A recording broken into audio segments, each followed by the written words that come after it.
sir. Today we will read how we change verb to noun. It means जो verb होता है उससे हम लोग noun में कैसे चेंज करें.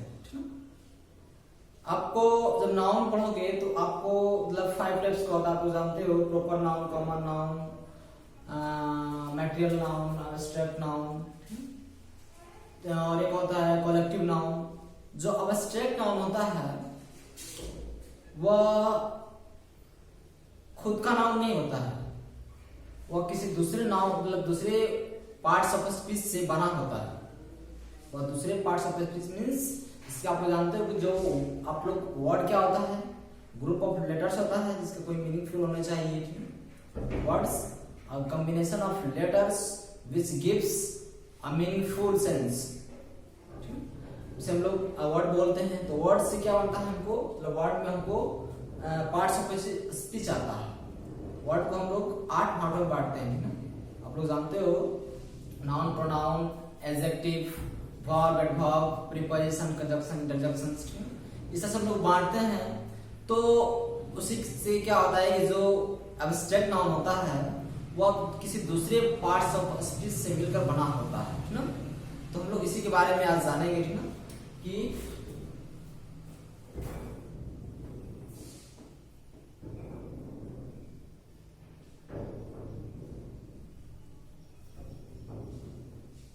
how to change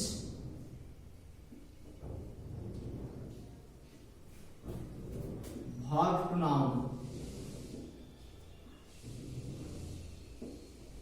हम लोग कैसे वर्ब से नाउन में चेंज कैसे करें, वर्ब से नाउन में. तो ये जो ये नाउन बनेगा वो क्या होगा, एब्स्ट्रैक्ट नाउन होगा. जब वर्ब से हम लोग नाउन को बनाएंगे तो कौन सा नाउन होगा, एब्स्ट्रैक्ट नाउन होगा. तो हम लोग इसको स्टार्ट करते हैं. तो आप जरा सा देखो, एक्ट मीन्स क्या होता है, एक्ट. एक्ट मीन्स क्या होता है, अभिनय करना. आप लोग जानते हो एक्ट मीन्स क्या होता है, अभिनय करना. हम लोग इस जब हम लोग इसमें लगा देते हैं एक्टर, क्या होता है, यह अभिनेता हो जाता है. ये क्या होता है, नाउन हो जाता है. उसी तरह से हम लोग देखते हैं राइटर. राइट, राइट क्या वर्ब है, आप लोग जानते हो. राइट, राइट मीन्स क्या होता है, लिखना. जब हम इसमें आर जोड़ देते हैं तो क्या होता है, राइटर.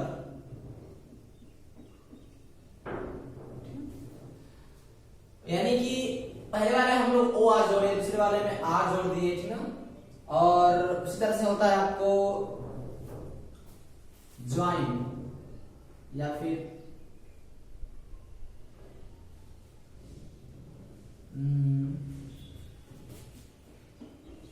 कंपोज. कंपोज मीन्स क्या होता है, कोई चीज को बनाना, कोई चीज को कंपोज करना, बनाना, संयोग करना. तो उसमें हम लोग जब कंपोज होता है भाग उसे हम लोग आर जोड़ देते हैं तो क्या होता है, या कंपोजर ना. ये सब देख लो आप लोग के, और सब नाम आपको दिखा दे रहा हूं मैं. पेंट क्या होता है, या पेंटर. और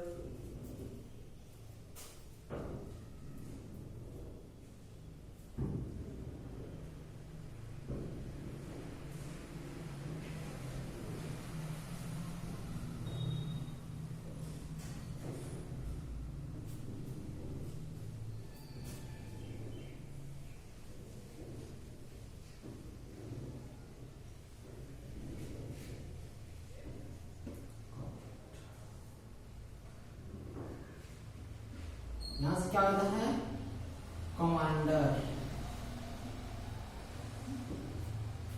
कमांड मीन्स आदेश देना होता है. तो हम लोग किया जोड़ देते क्या होता है, कमांडर कहता है. और हम लोग देखते हैं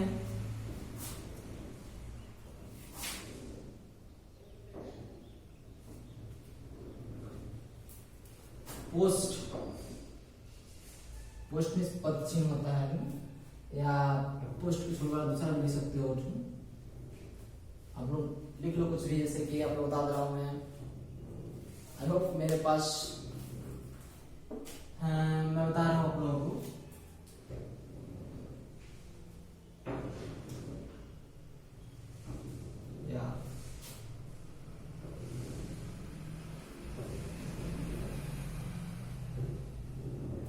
निगोशिएट, निगोशिएट में क्या होता है? मोल भाव करना।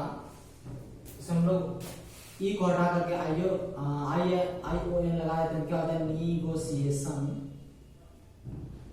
निगोशिएशन मीन्स क्या होता है? मोल भाव होता है। तो इस तरह से हम लोग देखो, आप लोग देख लो कि हम लोग O R E R R E R A I O N, ठीक ना, मतलब सही आई ओ एन जोड़ करके हम लोग क्या बना रहे हैं? नाउन बना दे रहे हैं। तो इस तरह से हम लोग मतलब कि वर्ब से नाउन में चेंज कर देते हैं, ठीक ना। तो अभी हम लोगों ने सीख लिया जो अब यहाँ पे जो नाउन होता है वो अब्स्ट्रैक्ट नाउन होता है, क्योंकि यह वर्ब से नाउन में चेंज हो जाता है, ठीक ना। अभी हम आप लोग बताए हैं कि जो अब्स्ट्रैक्ट नाउन का होता है कि दूसरे पार्ट्स ऑफ स्पीच से बना होता है। ये जो जोड़ते हैं ना, ये जो लगता है, ये लगा है, ये लगा है, ये क्या है? ये सफिक्स है, ठीक ना। आपको जब वर्ड में दो चीज आता है, प्रीफिक्स सफिक्स, आप लोग हिंदी में पढ़ोगे तो उसमें भी क्या आता है? उपसर्ग और प्रत्यय। तो उपसर्ग जो होता है वह मतलब कि पहले लगता है और प्रत्यय जो होता है बाद में लगता है, ठीक ना। जैसे कि परिवर्तित में हम लोग अ लगा देते हैं तो अपरिवर्तित हो जाता है। तो उसी तरह से इसमें इंग्लिश में भी होता है सफिक्स और प्रीफिक्स। तो रूट वर्ड में हम लोग किसी जो वर्ड होता है ना, जो लेटर होता है, जो सफिक्स और प्रीफिक्स है, इससे कोई मतलब नहीं होता है, इसका कोई मतलब नहीं होता है, लेकिन ये जब किसी वर्ड के साथ लग जाता है तो उसका मतलब ही बदल देता है। उसी तरह से हिंदी में भी होता है प्रत्यय और उपसर्ग। अगर किसी शब्द के पहले लग जाता है या फिर बाद में लग जाता है तो उसका मतलब ही चेंज कर देता है। उस तरह से ये होता है। ये देखो आप लोग वर्ब दिख रहा है आपको, लेकिन जब इसके साथ हम लोग जो रूट वर्ड के साथ हम लोग कोई सफिक्स या प्रीफिक्स ऐड कर देते हैं तो क्या हो जाता है? वो नाउन हो जाता है और वह वर्ब से नाउन में चला जाता है। तो हम लोगों ने अभी जो ये नाउन होता है वह अब्स्ट्रैक्ट नाउन होता है, स्पेशली अब्स्ट्रैक्ट नाउन होता है ना। इस पे आप लोग बहुत सारे क्वेश्चन भी मिलते हैं ना, जब आप लोग क्वेश्चन करोगे इसके बारे में तो इस तरह से आप समझ लो कि जो अभी हम लोग कुछ लिखे हुए हैं हर चुनाव, उसको हम लोग समझ लिए, ठीक है। इसके बाद हम लोग कुछ और सीखते हैं, ठीक है। आज आप लोग स्पेशल क्लास ग्रामर में आप लोग कहीं भी पढ़ा सकते हैं कुछ भी, ठीक है।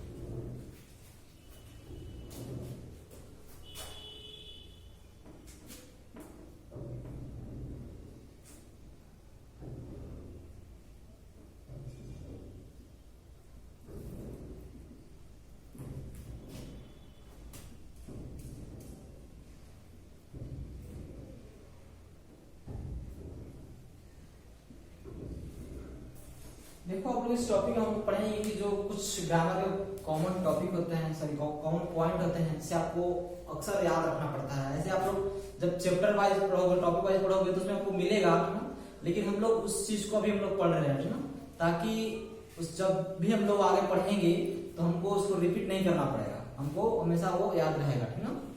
तो उसके बाद इसके बाद हम लोग पढ़ लेते हैं, ना।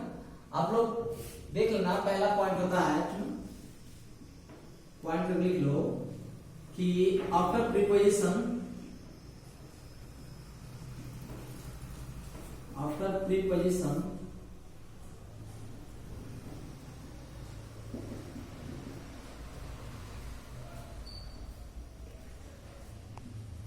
we put objective case. Means preposition के बाद हमेशा ही ऑब्जेक्टिव केस को रखा जाता है। जैसे कि आप लोग जब कोई प्रीपोजिशन मान लेते हैं, जैसे कि आप लोग कह सकते हो, एग्जांपल में दिखा रहा हूं आपको कि at me, he threw a stone at me, at I am लिख रहा हूं यहाँ पे। तो आप लोग देखो जरा से कहाँ गलत है। यहाँ पे एट क्या है, प्रीपोजिशन है, और प्रीपोजिशन के बाद हमेशा ही क्या लगता है, ऑब्जेक्टिव केस में लगता है। कोई भी प्रोनाउन आता है ना, तो किस में रहेगा, ऑब्जेक्टिव केस में रहेगा। तो आई को हम लोग किस में रखेंगे, या इसकी जगह हम लोग क्या रखेंगे, मी रखेंगे। आई का ऑब्जेक्टिव केस क्या होता है, मी होता है, ठीक ना। उसी तरह से बोला you claim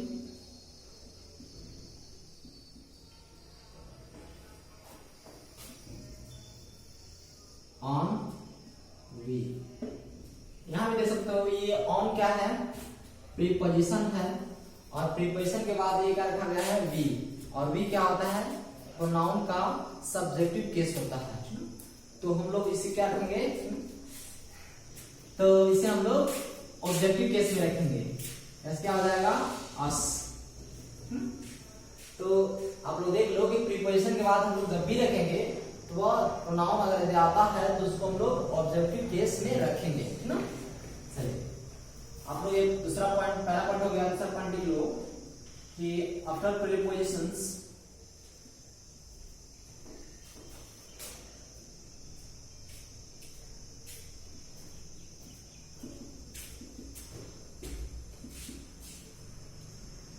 we put before given plus ing।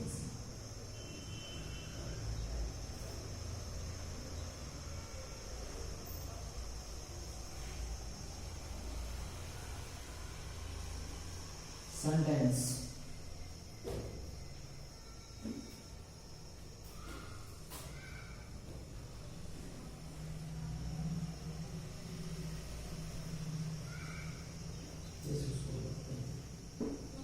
चलिए आप लोग देखो रास्ता कि आपका preposition we put before given plus ING, यानी कि जब हम लोग किसी प्रीपोजिशन को लेते हैं और उसके बाद कोई वर्ब आता है तो वहां पे हम लोग वर्ब को बिफोर में रखेंगे, यानी कि आप लोग गिवन के साथ आईएनजी लगाते हो, उस तरह से हम लोग उस वर्ब को साथ में रखेंगे, ठीक ना।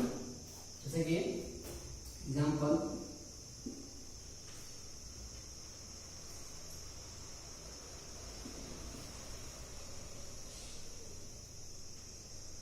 he will pass the exam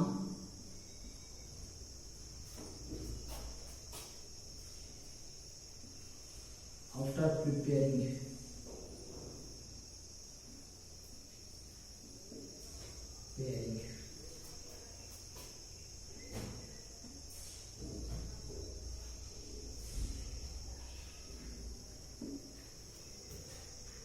he will pass the exam after preparing। आप लोग देख लो, आफ्टर क्या है, प्रीपोजिशन है, और उसके बाद जो प्रिपेयर वर्ब आया है उसको हम लोग बिफोर में रखे हुए हैं। यानी कि आप लोग देख सकते हो कि जो प्रीपोजिशन है उसके बाद क्या लगा हुआ है, बिफोर लगा हुआ है। तो यानी कि हम लोग प्रीपोजिशन के बाद अक्सर ही क्या रखेंगे, इसको बिफोर में रखेंगे, ठीक है। तो इस तरह से हम लोग जब भी हम लोग प्रीपोजिशन के बाद कोई वर्ब आता है उसको हम लोग बिफोर में रखते हैं। एक और एग्जांपल दिखा दूं आप लोगों को,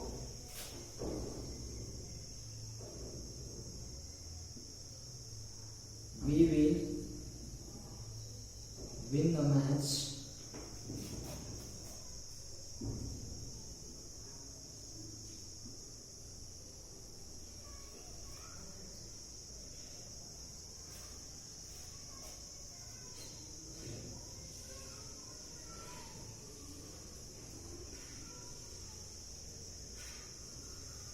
for getting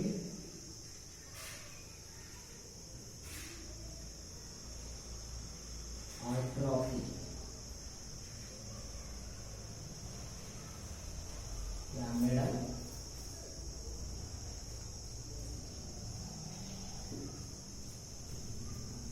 यदि हम लोग मैच जीतते हैं तो हम लोग क्या प्राप्त करेंगे, एक मेडल मिलेगा। तो आप लोग देखो जैसा फॉर क्या है, प्रीपोजिशन है, और गेट इसका होता है पाना, तो उसका हम लोग बिफोर लगाएंगे, क्या होगा गेटिंग। ये वर्ब क्या है, बिफोर में है, उसके पहले क्या है, प्रीपोजिशन है। प्रीपोजिशन के बाद कोई वर्ब आता है तो उसे हम लोग बिफोर में रखते हैं। तो ये आपका सेकेंड पॉइंट है। वे चलो हम लोग इसको मिला लेते हैं। आई होप आप लिख चुके हो गए।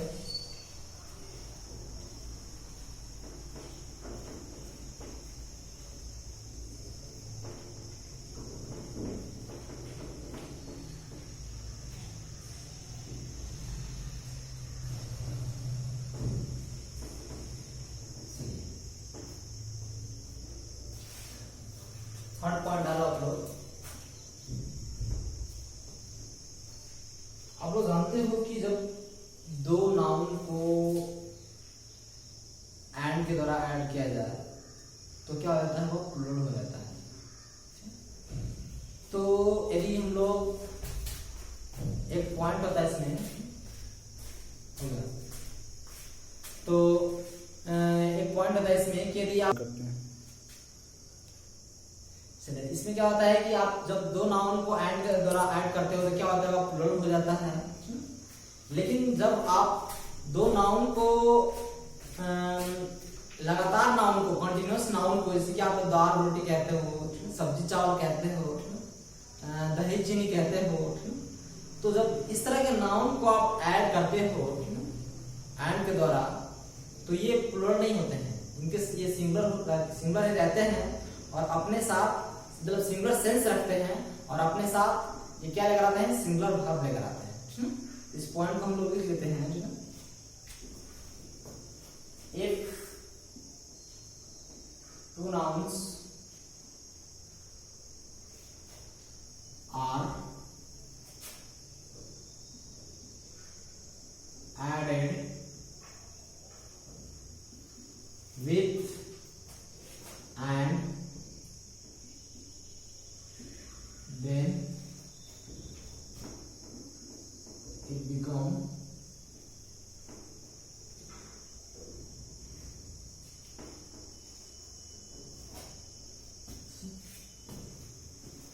plural.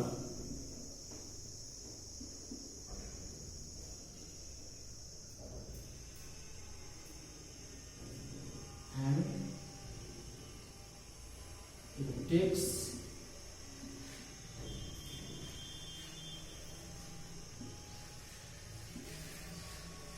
plural भाव।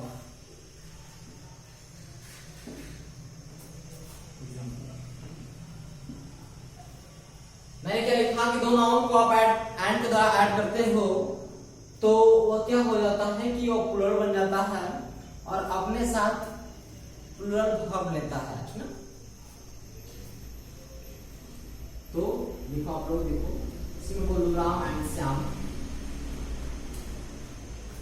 और स्पेशली जो नाउन होनी चाहिए वो सिंगुलर होनी चाहिए। ठीक ना, नहीं तो वो भी हो सकता है कि आप दो प्लूरल नाउन को भी ऐड कर सकते हो, कोई बात नहीं है, लेकिन अक्सर सिंगुलर होता है तो अच्छा होता है।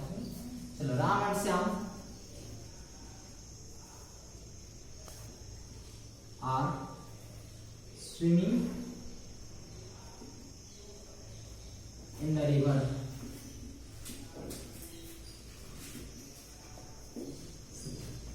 अब लोग देखो जरा से यहाँ पे कि जो राम एंड श्याम क्या है, दो नाउन को ऐड किया गया है इस द्वारा एंड के द्वारा, तो ये क्या बन गया है, प्लूरल बन गया है। इस वजह से यहाँ पे जो आर है वह प्लूरल है, इस वजह से मतलब कि प्लूरल रखा गया है। आर क्या है, प्लूरल वर्ब है, प्लूरल वर्ब है, इस वजह से इनके साथ प्लूरल वर्ब रखा गया है। तो आप लोग देख सकते हो कि जो एंड के द्वारा दो नाउन को ऐड किया गया तो प्लूरल हो गया, इस वजह से अपने साथ क्या लगा रहा है, आर लगा रहा है। आप लोग इसको नोट भी डाल सकते हो या फिर चौथा पॉइंट डाल सकते हो, if but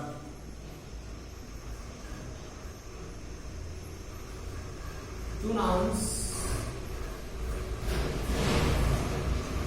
are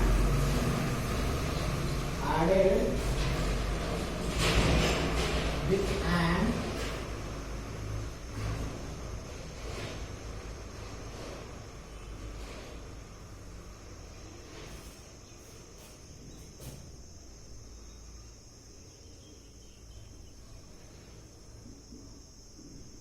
they are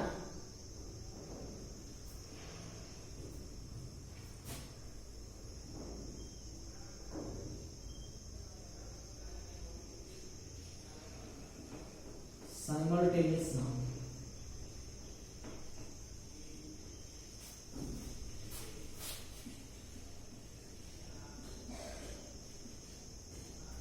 Then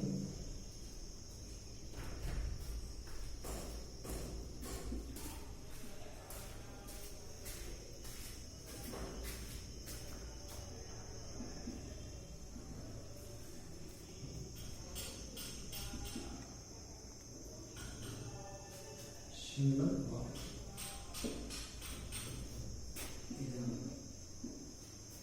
यहाँ पे मैंने लिखा कि दो नाउन को आप यदि ऐड करते हो और वो नाउन क्या हो, साइमल्टेनियस नाउन हो, यानी कि लगातार एक के बाद एक आए, ठीक है, जो पेयर में आते हैं। आप लिख सकते हो इसके मतलब कि साइमल्टेनियस के बगल में कि पेयर नाउन, यहाँ लिखे हो आप लिख सकते हो पेयर नाउन।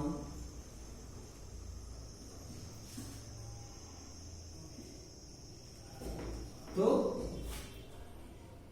वैसे नाउन के साथ हम लोग क्या लगाते हैं, सिंगुलर वर्ब लेते हैं, ठीक ना।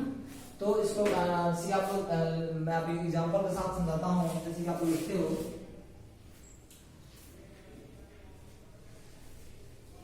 Bread and butter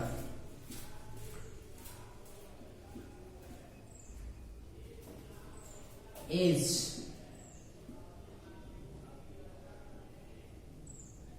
too good breakfast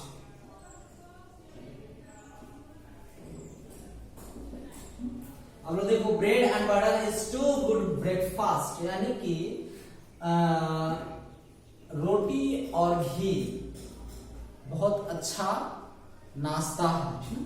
तो यहाँ पे आप देखो ब्रेड एंड बटर क्या है, दो नाउन ब्रेड और बटर को ऐड किया गया है, ऐड के द्वारा, और जब ऐड किया गया है तो ये क्या आता है, रोटी और घी, रोटी और घी, ये क्या होता है, पेयर नाउन आता है। तो इसके साथ हम लोग क्या लगाए हैं, इज लगाए हैं, यानी कि ये क्या है, ये पेयर नाउन होने मतलब पेयर नाउन है, इस वजह से ये सिंगुलर शब्द लगा हुआ है। ये पेयर नाउन नहीं होता, ये पेयर नाउन नहीं है, ये क्या लिया है, आर लिया है, लेकिन ये पेयर नाउन है, इस वजह से क्या लिया गया, या सिंगुलर वर्ब लेगा, ठीक ना। इसलिए ये क्या लिया है, इज लिया है। I hope you understood. Okay, we erase this.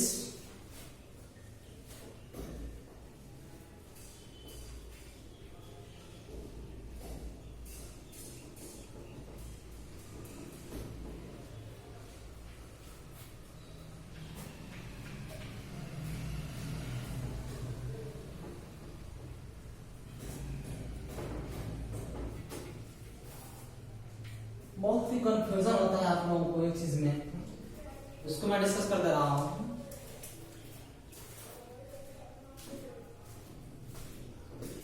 Fifth point में कि जब भी आपके सामने वर्ब आते हैं, हेल्पिंग वर्ब आते हैं, तो उसमें क्या होता है कि आप जब यूज करते हो उसकी, इसीलिए आप लोग जानते हो कि हेल्पिंग वर्ब में आपको दो आता है।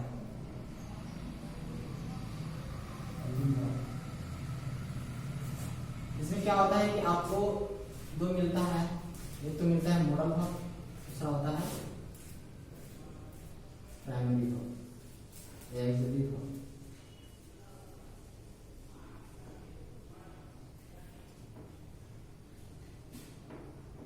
प्राइमरी वर्ब, दूसरा होता है मॉडल वर्ब।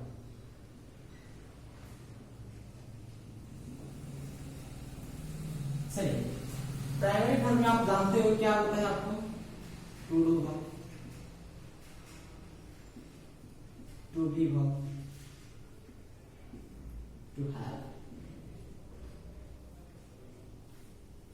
मॉडल में आप जानते हो कौन बनाते हैं, can, could, may, might,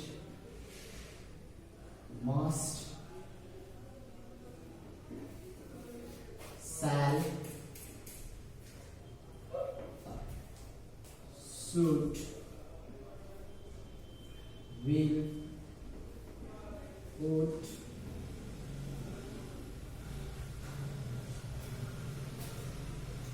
used to, ought to,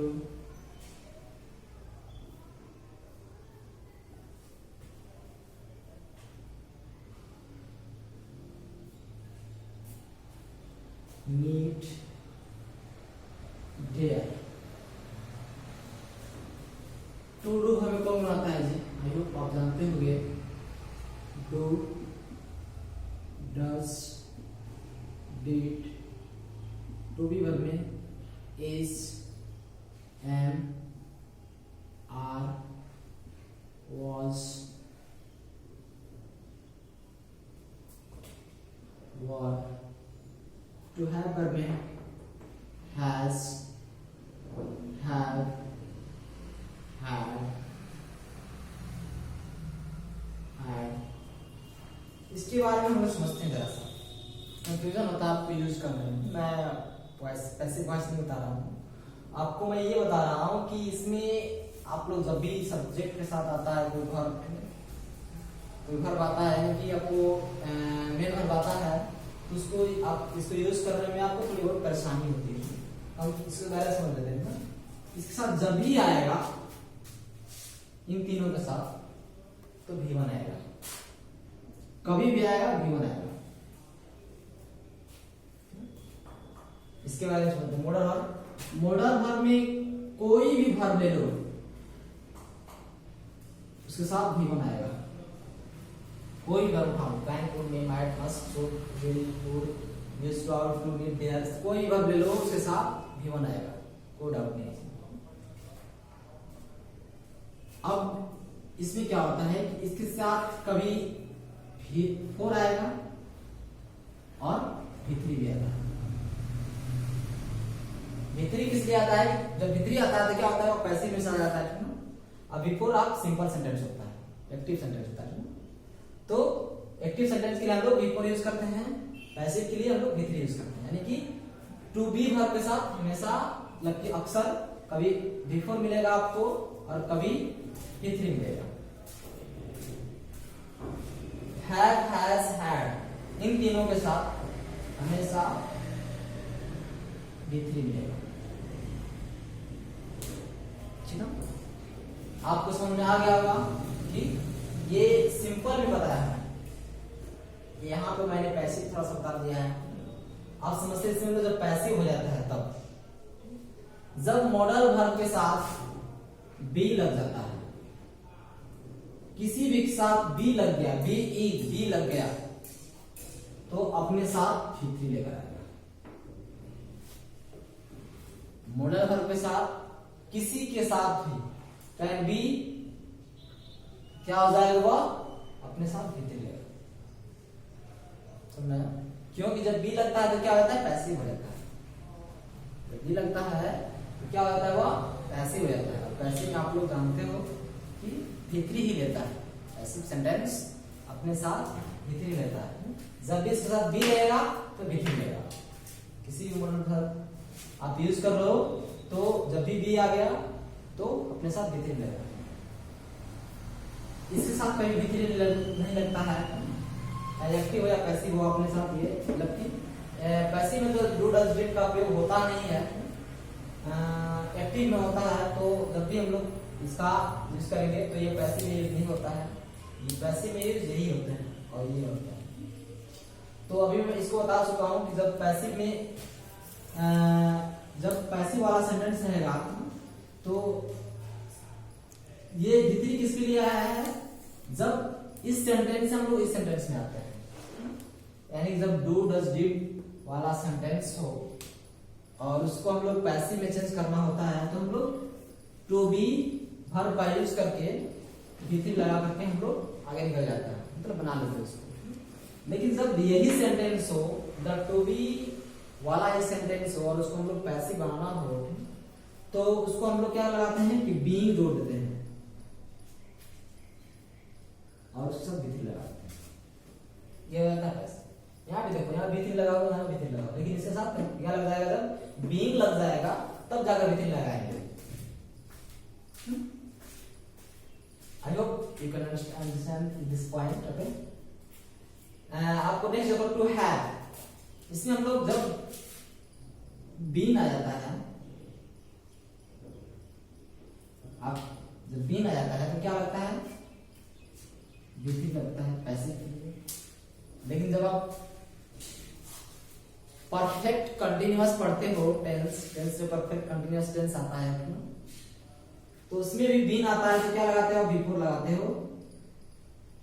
कब बिफोर लगाते हो, जब आपके साथ कोई टाइम दिया हो।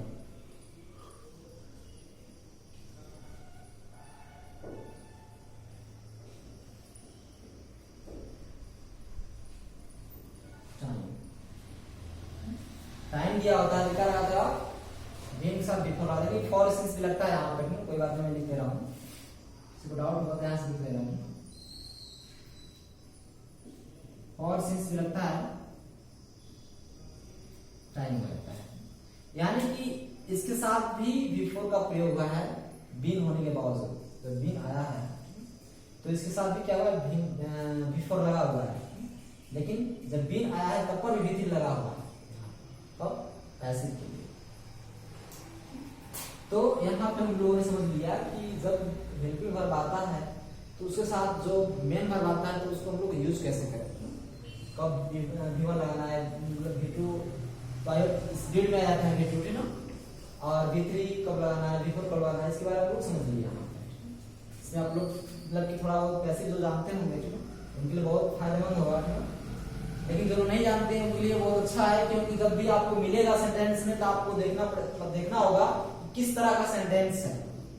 मतलब कि जब V1 लगाया तो आप जानते हो सिंपल सेंटेंस होगा, जब V4 लगाया होगा सिंपल सेंटेंस होगा, यहाँ पे V3 लगा तो सिंपल सेंटेंस होगा, यहाँ पे V1 लगा तो सिंपल सेंटेंस होगा। लेकिन जैसे ही V3 लग गया तो पैसिव हो जाएगा, जैसे ही आपको V3 लग गया तो पैसिव हो जाएगा, जैसे बीइंग V3 लग गया पैसिव हो जाएगा। यहाँ पे जब बीइंग V3 लग गया तो पैसिव हो जाएगा, यहाँ पे सिंपल सेंटेंस। इसमें कोई चेंज नहीं किया कि आपको टेंस मिल जाएगा, ये मतलब टॉपिक है, ये टॉपिक के अंदर आप जाएगा परफेक्ट कंटीन्यूअस टेंस आपको आता है, उसमें आपको ये पढ़ने को मिलेगा न्यू रूल्स। तो यहाँ तक हम लोग समझ लिए कि हम लोग वर्ब का हेल्पिंग वर्ब के साथ यूज कैसे करें। तो ये हम लोग कंप्लीट होता है पॉइंट।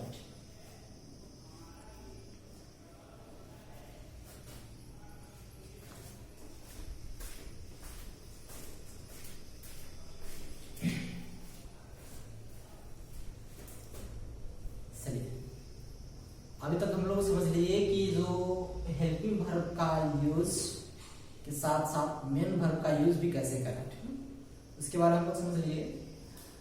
आज अब हम लोग स्टार्ट करते हैं जरा सा 6 पॉइंट। इसमें हम लोग देखेंगे कि आप जब भी कोई वर्ब लेते हो या फिर कोई वर्ड लेते हो तो उसे आप सेंस के अनुसार कैसे बिठाएं, उसमें सेंस क्या होनी चाहिए।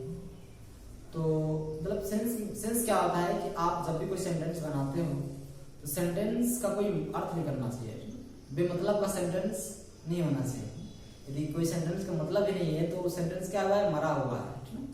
तो सेंटेंस को हम लोग कंप्लीटली कैसे समझें और उसको हम लोग कैसे लिखें, इसके बारे में समझेंगे। जब भी हम लोग सेंटेंस लिखते हैं तो क्या होने चाहिए, एक सब्जेक्ट होता है, दूसरा वर्ब होता है, ऑब्जेक्ट होता है। सब्जेक्ट होता है, वर्ब होता है, ऑब्जेक्ट होता है। तीन चीज से हम लोग पूरे मतलब सेंटेंस को, ऑब्जेक्ट या अदर वर्ड भी होता है, ठीक है, अदर वर्ड आप लोग जानते हो। तो मतलब इससे क्या होता है कि सेंटेंस को कंप्लीट हम लोग करते हैं इन तीनों से। ये तीनों नहीं रहते हैं तो सेंटेंस हमारा कंप्लीट नहीं होता है। वैसे आप लोग इंपेरेटिव सेंटेंस आप लोग देखे होंगे, इसे क्या आता है, वर्ब आता है, इसका ऑब्जेक्ट आता है। तो इन दोनों के बिना काम चल सकता है, इसके बिना भी काम चल सकता है। यानी कि यदि हम लोग एक को हटा देते हैं यहाँ से, इन दोनों का भी काम चल सकता है, इन दोनों का, जिसे हम लोग बोलते हैं इंपेरेटिव सेंटेंस।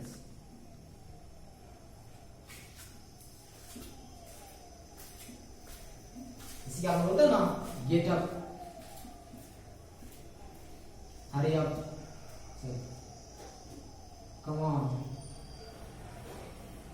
बोलते हो ना आप लोग। ये क्या है, या बीट मी, हेल्प मी, ये क्या है, वर्ब है, ये ऑब्जेक्ट है, ये वर्ब है, ऑब्जेक्ट है। ये क्या है, इंपेरेटिव सेंटेंस। ये क्या है, इंपेरेटिव सेंटेंस है। ये क्या ऐसे कोई मीनिंग नहीं निकल रहा है, मेरी मदद करो या सर उसकी मदद करो, मुझे पीटो। तो मतलब इन दोनों के साथ भी हम लोग कंप्लीट कर सकते हैं सेंटेंस को, या फिर इन दोनों के साथ भी हम लोग सेंटेंस को कंप्लीट कर सकते हैं। इन दोनों के साथ भी सेंटेंस को हम कंप्लीट कर सकते हैं। जैसे मैं बोलूं कि ही प्लेज, वह खेलता है, दे टॉक, लोग बातें करते थे। यानी कि आप सब्जेक्ट देख रहे हो, वर्ब देख रहे हो, तो ये क्या सेंटेंस को कंप्लीट नहीं कर रहा है। आप लोग देखो कि हम लोग एक सब्जेक्ट और एक वर्ब को उठाकर हम लोग लिखते हैं तो अभी एक सेंटेंस बनता है। तो ये क्या होता है, अफर्मेटिव सेंटेंस होता है, या असर्टिव सेंटेंस, डिक्लेरेटिव सेंटेंस कहा जाता है। असर्टिव सेंटेंस होता है, ये क्या होता है, असर्टिव सेंटेंस। असर्टिव सेंटेंस बनता है यानी कि हम लोग जब एक सब्जेक्ट और एक वर्ब को उठाए तब पर भी सेंटेंस बना, एक वर्ब एक ऑब्जेक्ट को उठाए तब पर भी सेंटेंस बना। अभी आप लोग एग्जाम सामने एक एग्जांपल लिखा था मैं, गेटअप और लिखा था कम ऑन। जब कोई प्रीपोजिशंस किसी वर्ब के साथ आता है तो उसे कहा जाता है फ्रेजल प्रीपोजिशंस, फ्रेजल प्रीपोजिशंस, या फिर सॉरी फ्रेजल वर्ब होता है, फ्रेजल वर्ब होता है। तो फ्रेजल वर्ब क्या होता है कि वर्ब एक और होता है, उसके साथ प्रीपोजिशन आते हैं, उसके साथ और सारे वर्ड भी आते हैं, ठीक है। तो उसके बारे में हम लोग फ्रेजल वर्ब बारे में बातें नहीं करेंगे। एक्चुअली आगे दिमाग में बता दीजिए कि वर्ब होता है, एक प्रीपोजिशन होता है और सारे वर्ड होते हैं, लेकिन उसमें सब्जेक्ट नहीं होता है, कोई ऑब्जेक्ट नहीं होता है, उसमें सिर्फ हर प्रीपोजिशन और दूसरे वर्ड होते हैं, एडजेक्टिव भी आ सकता है, कोई भी चीज आ सकता है, लेकिन उसमें नाउन प्रोनाउन नहीं आएगा। तो हम लोग समझ लिए कि एक सेंटेंस को कंप्लीट होने के लिए एक सब्जेक्ट और एक वर्ब काफी है, या एक वर्ब या ऑब्जेक्ट काफी है, या फिर ये तीनों काफी है, ये तीनों चाहिए। तीनों के लिए इसे बोलूं कि आई टॉट यू, मैंने आप लोगों को पढ़ाया, मैंने आप लोगों को पढ़ाया, आई टॉट यू। तो आप देखो यहाँ क्या है, आई सब्जेक्ट है, टॉट वर्ब है, यू ऑब्जेक्ट है। यानी कि सेंटेंस कंप्लीट होने के लिए तीनों की जरूरत है। यहाँ पे तीनों आए हुए हैं, ये भी सेंटेंस कंप्लीट है, समझाया। यानी कि सेंटेंस को कंप्लीट होने के लिए हमको या तो सब्जेक्ट का वर्ब ले लें, या फिर ऑब्जेक्ट वर्ब ले लें, या फिर तीनों ले लें, तब पर हमारा सेंटेंस कंप्लीट हो जाता है। तो इस तरह से हम लोग एक मीनिंगफुल सेंटेंस बनाने के लिए सीखे, एक कैसे मीनिंगफुल सेंटेंस बनाया जा सकता है उसके बारे में हम लोग जानेंगे। तो आई होप मतलब इसके बारे में आपको समझ गए होगा। आप सेंटेंस का टाइप समझ जानते हो नहीं, तो इसमें क्या चर्चा करनी है, तो इसके बारे में आप हम लोग दूसरा टॉपिक पढ़ते हैं इसके बाद। आई होप इसे राइट किया आप इसे लिख सकते हो अपने नोट्स में।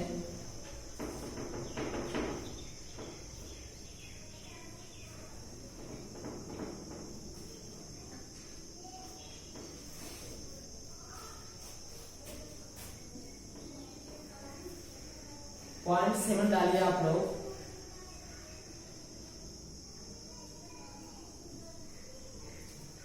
इसमें हम लोग क्या करते हैं कि इसमें हम लोग सीखेंगे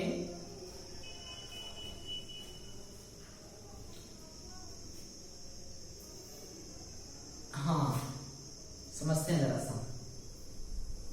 आप लोग आर्टिकल पढ़े हो। आर्टिकल क्या होता है कि एडजेक्टिव होता है। आर्टिकल एडजेक्टिव होता है। क्यों? क्योंकि वो नाउन के साथ ही लगता है, किसी नाउन के साथ आता है। जब नाउन के पहले आया, नाउन है, मान लीजिए नाउन, ये नाउन सेंटेंस में आप क्या करते हो, नाउन में प्रोनाउन चूज करते हो। तो यदि नाउन के पहले आया कोई वर्ड है जो नाउन के पहले आता है, ये क्या होता है, जब नाउन की कोई चीज पहले आता है तो वो हमेशा ही क्या होता है,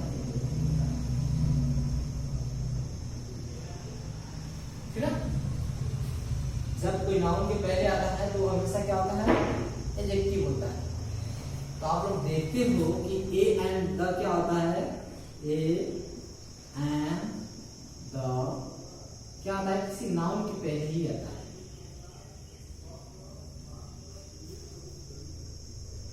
ए एंड द किसी नाउन के पहले ही आता है। जैसे मैं बोल लूं, एग्जांपल दूं कि द हिमालय,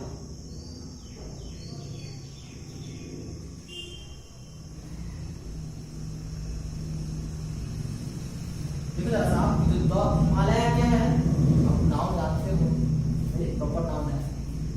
और द क्या है, आर्टिकल है, और आर्टिकल है तो द हिमालय के पहले लगा हुआ है, यानी नाउन के पहले लगा हुआ है। जब नाउन के पहले लगा हुआ है तो नाउन के पहले क्या आता है, एडजेक्टिव आता है। समझ आया? मैं बोलूं कि अ मैंगो, मैंगो, मैंगो क्या है, नाउन है, और नाउन के पहले क्या आया है यहाँ पे, ए, यानी कि आर्टिकल। तो ये क्या है, किस जो है यहाँ पे, ये एडजेक्टिव है। यह भी क्या है, एडजेक्टिव है। एडजेक्टिव क्या आएगा, नाउन के पहले आता है, ठीक ना। जब ये नाउन के पहले आता है तो इसके मीनिंग को भी बढ़ा देता है। आप लोग जब पहले वाले सेंटेंस पढ़ोगे, द हिमालय, हिंदी में क्या हो जाएगा, हिमालय, उसमें कोई लगती परेशानी नहीं है। हिंदी में क्या हो जाएगा, हिमालय हो जाएगा। लेकिन जब आप नीचे वाला सेंटेंस पढ़ोगे, ए मैंगो, तो इसका मीनिंग क्या होता है हिंदी में, एक आम। इसका मीनिंग क्या होता है, एक आम हो जाता है। यानी कि जब एक आम, यानी कि पहले क्या था, आम था, उसके पहले ए लग गया, यानी कि एक हो गया, यानी इसके मीनिंग को बढ़ा दिया। यानी कि एडजेक्टिव क्या करता है कि नाउन के साथ लग करके नाउन को, मीनिंग को बढ़ा देता है। यही होता है आर्टिकल। आर्टिकल भी आता है तो किसी नाउन के साथ आता है तो क्या करता है कि उसके मीनिंग को ही बढ़ा देता है। यानी कि जब भी कोई नाउन के साथ एडजेक्टिव यानी कि आर्टिकल आता है तो उसके मीनिंग को बढ़ा देता है, एक्सेप्ट द छोड़कर। द किसी नाउन के साथ आता है, इसकी मीनिंग को नहीं बढ़ाता है। तो ऐसे आर्टिकल है जो किसी नाउन की मीनिंग को नहीं बढ़ाता है। इसके अलावा जितने भी आर्टिकल होते हैं वो नाउन के साथ लग करके नाउन की मीनिंग को बढ़ा देते हैं।